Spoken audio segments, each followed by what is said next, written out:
The town wanted her left in a burlap bag to die, but the quiet cowboy took her home instead. Wild West. Life was hard in this part of the Wild West, and the people who lived there had learned to guard their hearts. Friends were few, and trust was even rarer. Everyone had a story, and every story had a warning. One hot afternoon, a young woman appeared at the edge of town. Her clothes were worn and patched, her hair tangled and dusty from a long journey, and her eyes carried both fear and a deep sadness that people in Dry Creek didn't often see. She walked slowly down the main street, holding her head high, though her body trembled with exhaustion. The few people who glanced at her whispered behind cupped hands. Some shook their heads, some frowned. Rumors spread faster than a prairie fire. "She doesn't belong here," someone muttered, and soon it seemed like everyone in town had an opinion about her. She had come seeking work or food or perhaps just a place to rest, but the townspeople saw danger. They didn't know her story. They didn't care to. All they saw was someone different. In Dry Creek, difference was a threat. By evening, the town had gathered in the small, dusty square to discuss what should be done. Voices rose, harsh and impatient. "We can't risk her staying," one man said. "Who knows what trouble she'll bring?" Another woman added, "She's a stranger. She could be lying. We can't trust her." Some suggested sending her on to the next town, but that seemed too easy, too kind. They wanted to ensure she would not return. A few men dragged an old burlap sack from behind a wagon. It had holes and patches, the kind of sack that could barely hold grain, let alone a person. The idea that someone could survive in it seemed cruel and almost impossible, but in the eyes of Dry Creek, cruelty was justice. Late in the evening, under a fading orange sky, the townspeople forced the young woman into the sack. She struggled weakly, pleading with them, explaining she meant no harm, but no one listened. The fear they felt in their own hearts had turned into cold judgment. They left her at the edge of town, near a Dry Creek bed, with nothing but the wind to keep her company. The burlap was coarse and scratchy against her skin. She could hear the town's laughter fade into the distance as the dust swallowed the last signs of human life. She was alone. Night crept over the desert like a slow-moving shadow. The temperature dropped and the wind carried the scent of sagebrush and distant fires. She shivered in the sack, wrapping her arms around herself, trying to stay warm. Her stomach ached and her throat was parched. She whispered to herself, saying things she hadn't spoken aloud in weeks. "I have to survive. I can't give up." Tears fell into the rough burlap, soaking the fabric, but she refused to let despair take her completely. Hours passed. Every sound in the night seemed amplified: the rustle of a lizard across dry grass, the snap of a twig, the distant howl of a coyote. She thought about the town and the people who had abandoned her. For a moment, anger flared in her chest, but it was quickly replaced by exhaustion. Her body ached from the forced confinement, and her spirit felt as brittle as the dry wood in the surrounding hills. Then came a sound that was different. A soft creaking, like leather against leather, followed by the faint jingle of metal. She held her breath, unsure whether it was a trick of the night or something real. The sound grew closer, and soon a figure appeared in the moonlight, a cowboy riding slowly across the open plain. He was tall and broad-shouldered, with a hat pulled low over his eyes and a long coat that fluttered slightly in the wind. His horse moved carefully, as if sensing the presence of someone in need. The cowboy's name was Jed, though few people in the region knew much about him. He was quiet and kept to himself, tending his small ranch far from the judgments of towns like Dry Creek. He preferred the company of animals and the wide-open sky to the noise of human conflict. But even a quiet man like Jed could not ignore a life in danger. Something about the sack lying near the creek bed caught his attention. He guided his horse closer, stopping a few feet away. He dismounted slowly, his boots crunching on the gravelly earth. When he saw the young woman, he didn't speak at first. He simply studied her for a moment. She was pale and shaking, her hair matted, her eyes wide with fear and relief all at once. She realized someone had come to help, though she didn't yet understand why. Jed crouched beside her, his movements careful and calm. "It's all right," he said in a low, steady voice. "I'm not here to hurt you." Fear often turns people cruel. "Not anymore," he said simply. With careful hands, he opened the burlap sack and helped her out. Her limbs were stiff, and she collapsed slightly against him. He supported her weight, guiding her toward his horse. Despite the danger of being seen with a stranger from a town that had already judged her, Jed decided it didn't matter. Life was more important than gossip or fear. He lifted her onto his horse, making sure she was secure before climbing up himself. The wind in the open plains felt like freedom compared to the suffocating judgment of the town. The night sky stretched endlessly above them, dotted with stars that seemed to watch over the pair. As they rode away from Dry Creek, the young woman's fear slowly transformed into curiosity and cautious hope. Who are you?" she asked softly. Jed didn't answer immediately. He simply guided the horse along the quiet trail. "Finally," he said, "someone who believes everyone deserves a chance." Her eyelids grew heavy, and she leaned against him, feeling the warmth of another human being for the first time in what felt like forever. The rhythmic sound of hooves on the dirt seemed to lull her into a fragile sense of safety she hadn't felt in weeks. In the distance, the town of Dry Creek became nothing more than a cluster of dark shapes on the horizon. The dusty streets, the whispers, and the harsh judgment faded into memory. For the first time in her young life, she realized that someone had chosen to care when no one else would. Jed didn't speak of where they were going. He didn't need to. The important thing was that she was alive and that she had been rescued. The night stretched on, filled with the sounds of the plains, the call of a distant owl, the rustle of grass under the horse's hooves, the whispering wind that carried secrets across the desert. She felt the first flicker of hope in a long time, fragile but real. Hours passed as they traveled through the quiet darkness.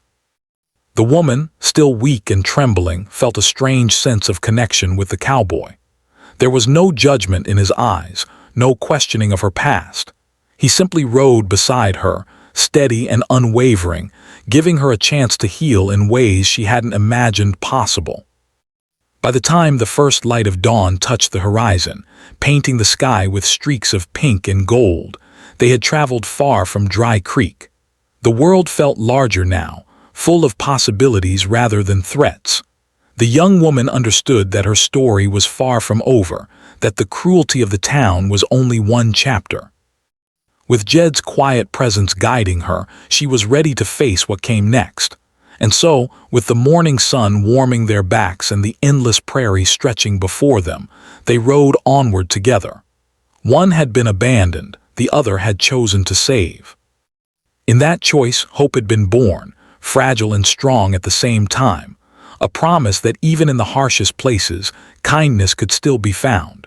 The sun rose slowly over the wide plains, casting golden light across the hills and the sparse trees scattered across the land. The young woman opened her eyes to the warm glow, feeling the softness of the horse beneath her.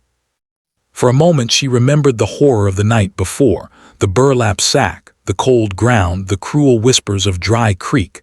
But that memory seemed far away now, almost like a shadow that couldn't reach her here. She turned slightly to see the cowboy riding beside her. His hat was low, his face calm, and his eyes were steady.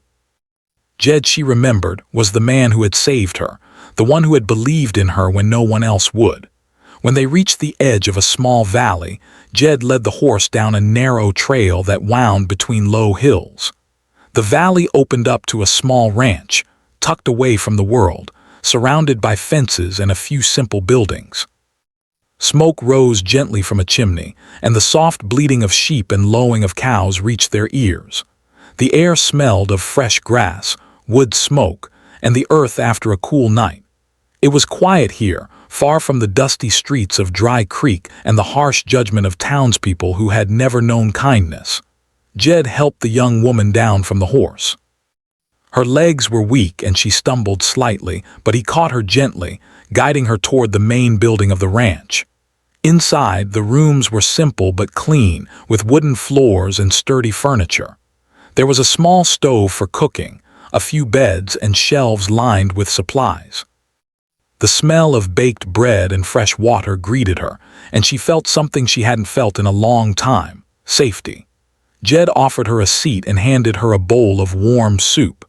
She hesitated at first, unused to kindness being offered so freely, but hunger won over fear. The first spoonful warmed her stomach and made her feel alive again. She looked at Jed and tried to find words, but none came immediately. Finally, she whispered, Why did you help me? You didn't even know me." It was hard to believe someone could act out of pure kindness. The townspeople of Dry Creek had been so cruel, so certain that fear justified their actions. Yet here was Jed, quiet and steady, showing her that mercy still existed in the world. Days turned into weeks. The young woman, who had almost lost all hope, began to regain strength. She helped Jed with chores around the ranch, feeding the animals, gathering firewood, and tending a small garden they had started. Jed was patient with her, teaching her skills without rushing, never judging her for her mistakes. Slowly, she began to feel useful, capable, and most importantly, safe. In the evenings, they would sit by the small fire outside the house. The sky was full of stars, and the world seemed peaceful, almost magical in its quiet beauty. The young woman began to speak more about her past, little by little, trusting Jed with the story she had kept hidden. She told him about Dry Creek, about the people who had abandoned her, and about the fear and loneliness she had carried for so long. Jed listened silently, never interrupting, his presence enough to make her feel heard and understood. Jed, in turn, shared parts of his own life. He had grown up in the West, learning to survive on his own after losing his family at a young age. He had chosen a life of solitude because he knew the world could be cruel, and he didn't want to get hurt again. But helping her had reminded him that some people were worth the risk, that showing compassion didn't make him weak, it made him human. As the young woman grew stronger, she began to explore the land around the ranch. She learned to ride horses, care for the animals, and work the land. She discovered a rhythm to life here that she had never known before: the satisfaction of honest labor, the peace of quiet mornings, and the warmth of a fire at night. She laughed again, small at first, then louder, the sound carrying across the fields like a gentle wind. For the first time in months, she felt like she belonged somewhere. One day, word reached the ranch that people from Dry Creek had come looking for her. The townspeople had heard she survived and were curious, perhaps even guilty, but they didn't know what they would find. The young woman felt a flutter of fear and anxiety, unsure how she would face the people who had abandoned her so cruelly. Jed noticed her unease but didn't push her. Instead, he stayed by her side, a steady presence she could rely on. When the townspeople arrived, they were met with calm determination. The young woman did not run, nor did she lash out. She simply stood tall, her eyes clear and unwavering. Jed stood behind her, silent but strong, showing them that she was not alone. The townspeople were surprised. They had expected anger, bitterness, or fear, but instead they saw someone who had survived, someone who had been nurtured back to life, and someone who had learned the strength that comes from care and trust. The young woman spoke, her voice steady. "I am alive because someone chose to help me," she said. "I am not angry, but I am stronger than the fear you tried to leave me with. I have learned that kindness matters more than judgment." The young woman did not condemn them. Instead, she showed them the power of forgiveness, not as a gift for them, but as a way to heal herself. As the townspeople left, the young woman turned to Jed. "Thank you," she said, her voice soft but full of meaning. "You saved me more than once. You gave me a home, a chance to start again." "You saved yourself," he said simply. "I only helped a little." She planted flowers near the porch, tended the garden, and even began teaching herself to read more stories about the world beyond the hills. Over time, the ranch became more than a place of safety. It became a place of hope. The young woman began to dream again, of a future where she could help others, where she could show mercy and courage, and where she could live without fear. Jed continued to guide her, not as a master but as a friend and protector, sharing in the joys and challenges of each day. The memory of Dry Creek never fully disappeared. It lingered like a shadow at the edge of her mind, a reminder of the cruelty humans were capable of. But the warmth of the ranch, the kindness of Jed, and the love she began to feel for the land and the life she was building replaced the darkness with light. She learned that even in a harsh world, there was room for compassion, courage, and second chances. Seasons changed, bringing the chill of winter, the bloom of spring, and the heat of summer. The young woman became strong, skilled, and confident. She rode horses through the valleys, tended the fields, and even helped Jed with repairs around the ranch.